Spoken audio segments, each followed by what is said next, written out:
Pessoal, sejam todos bem-vindos ao meu canal. Eu sou a doutora Carolina Espanhol, sou médica dermatologista. Hoje eu vou falar para vocês a respeito de um clareador de pele que a gente faz o uso oral e tópico, mas hoje a gente vai falar exclusivamente do uso oral do produto. A gente vai falar a respeito do ácido tranexâmico no tratamento do melasma. Te convido a já se inscrever no canal, ativar o sininho para receber as notificações, rodar a nossa vinheta e compartilhar o vídeo aí com teu amigo.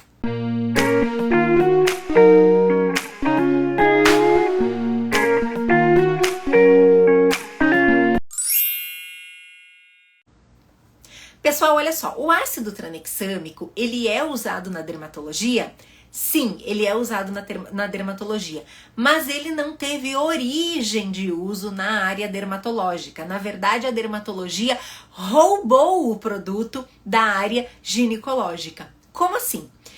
O ácido tranexâmico, originalmente, ele foi desenvolvido para tratamento daquelas mulheres que tinham um sangramento excessivo. E aí, aquelas mulheres que tinham um sangramento excessivo, os ginecologistas prescreviam o ácido tranexâmico para elas, e algumas dessas mulheres que tomavam o ácido tranexâmico para controle do fluxo menstrual e que também tinham melasma, começaram a referir para o seu médico: olha, doutor, melhorou sim o meu sangramento, mas eu notei mais melhora do meu melasma, de fato, do que do sangramento menstrual. E aí, isso acendeu uma lâmpada na área dermatológica. E foi-se estudar o motivo e percebeu-se que o ácido tranexâmico agia no mecanismo vascular do melasma. Eu já contei para vocês em outro vídeo que a gente sabe hoje que existe sim um componente vascular ligado ao melasma, que é como se os nossos vasos sanguíneos nutrissem o nosso melanócito e o nosso melanócito, por indução do vaso, produzisse mais melanina. E aí, quando a gente tomava o ácido tranexâmico, a gente reduzia essa sobrecarga de vaso no melanócito e o melanócito deixava de produzir a melanina. E aí, clareava-se o melasma. Então, o uso do ácido tranexâmico na dermatologia, ele é feito de forma off-label. Isso na medicina, isso tudo, essa história que eu contei pra vocês, na medicina a gente chama de off-label. Se vocês forem pegar a bula da medicação de ácido tranexâmico, vocês não vão ver a indicação do uso para melasma. Mas a dermatologia o faz, e o faz muito bem feito, porque a gente percebe sim que quando a gente faz o uso do ácido tranexâmico de forma oral para o tratamento do melasma, ele tem excepcionais resultados quando o paciente tem um melasma também de origem vascular. Ele é usado sozinho? Não, a gente não usa o ácido tranexâmico de forma isolada para o tratamento do melasma. Ele é usado de forma conjunta, e eu vou falar do principal medicamento que eu gosto de utilizar junto com o ácido tranexâmico no vídeo de segunda-feira. Então vocês não podem perder o vídeo de segunda, porque é a duplinha perfeita. Igual eu falo que o Flebon com L oral faz uma dupla via oral perfeita, o ácido tranexâmico, com o vídeo que eu vou falar segunda-feira, também, na minha opinião, de prática de consultório, faz a dupla perfeita para o tratamento de melasma de cunho vascular. Só que, diferente então do Flebon e do L oral, por exemplo, que são medicamentos que praticamente não têm contraindicação, o ácido tranexâmico tem, e não é uma, são várias. Quais são as principais contraindicações do ácido tranexâmico? E é por isso que ele é uma medicação de uso restrito ao médico, porque o médico vai precisar te abordar, te avaliar, te consultar e, se houver indicação, te prescrever a medicação, porque é uma série de contraindicação, e eu vou citar algumas aqui para vocês. Por exemplo, o paciente que faz uso do ácido tranexâmico, ele não pode ser tabagista. Então, para aquelas mulheres que fumam, o ácido tranexâmico não pode ser prescrito. Ele não pode ser prescrito para pacientes que façam uso de anticoncepcional oral, porque existe um risco aumentado de trombose em quem usa o ácido tranexâmico. Então, já existe um risco aumentado de trombose naqueles pacientes que fumam Então, o ácido tranexâmico não pode ser usado, mesmo risco aumentado nos pacientes que fazem uso de anticoncepcional oral. Então, por isso ele também não está indicado. E, obviamente, a gente também não indica para aqueles pacientes que já têm um histórico prévio de trombose, porque se existe um risco aumentado, a gente não vai submeter o paciente a esse novo risco. A gente também não indica o ácido tranexâmico para quem tem histórico familiar de trombose.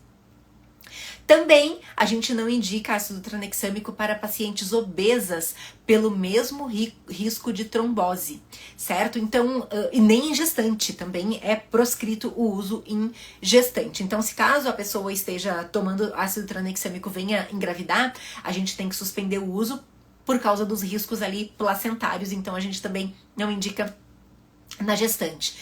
Lembrando-se que para o ácido tranexâmico ter um efeito no melasma, a dose dele é elevada e que ele não é uma medicação que a gente pode fazer uso por um tempo muito longo. Então, para os meus pacientes, eu costumo prescrever o ácido tranexâmico ali de 2 a 4 meses, mas ele pode ser usado por até 6 meses de uso consecutivo e a dose dele varia de 500 a 750 miligramas ao dia. Para os meus pacientes, eu sempre entro com a dose de 750 miligramas fracionadas em 3 cápsulas ao dia. Então, uma cápsula de 250 de manhã, uma cápsula no almoço e uma cápsula no jantar. Vocês não podem pegar esse vídeo e sair comprando ácido tranexâmico. Eu acabei de falar para vocês que ele tem uma série de riscos e uma série de contraindicação. Então, se tu for um indivíduo que tem interesse de fazer o uso do ácido tranexâmico de uso oral, é imprescindível que tu consulte o teu dermatologista para que ele prescreva a medicação a ti e acompanhe possíveis efeitos colaterais que a medicação também pode trazer para o paciente. Falei para vocês que ele era de uso oral, verdade, mas existe também a forma de uso tópico do ácido tranexâmico. A gente encontra aí o ácido tranexâmico de uso tópico em alguns componentes, como por exemplo Blance TX da Mantecorp, Classis TX também tem ácido tranexâmico, que é da TheraSkin. Encontramos ácido tranexâmico em forma de pó em alguns produtos Shiseido. Aí a gente também pode fazer o uso do ácido tranexâmico, por exemplo, após um microagulhamento com drug delivery, em que a gente aplica o produto de forma tópica do ácido tranexâmico no rosto. E a gente também pode fazer o uso pontual, fazer micropunturas e infiltrando ácido tranexâmico na lesão da manchinha. Mas, particularmente falando, eu acho que o uso oral do ácido tranexâmico, ele tem um potencial de ação no melasma maior do que o uso tópico. Eu não indico, então, produtos de uso tópico com ácido tranexâmico. Eu prescrevo produtos como esses 2, por exemplo, que eu falei pra vocês que contêm o ácido tranexâmico, mas sempre em associação. Sempre eu gosto de usar ele junto com outros compostos, não necessariamente o uso oral com o tópico, eu não costumo fazer essa associação, eu sempre coloco o oral junto com outras substâncias e o tópico junto com outros orais, porque eu acho que daí tem a possibilidade ali da gente fazer um sinergismo, não tratar só o componente vascular do melasma, tratar o componente vascular junto com o componente hiperprodução mesmo. Então E aí, segunda-feira eu vou falar pra vocês da duplinha perfeita do ácido tranexâmico, então, que eu gosto.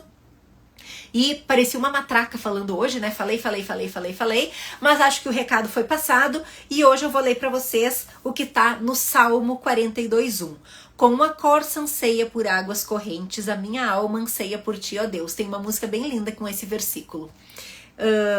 Era esse meu recado para hoje, espero vocês no vídeo de segunda-feira, desejo a todos um excelente final de semana, vou buscar meu filho, tô morrendo de saudade, confesso que ficar longe dele foi gostoso, porque eu pude descansar, que era uma coisa que eu não fazia, confesso também há algum tempo, dormi bastante, mas ai, que saudade que eu tô dele. Então, já tô indo buscar ainda bem. Um beijo grande a todos, fiquem com Deus e até segunda-feira.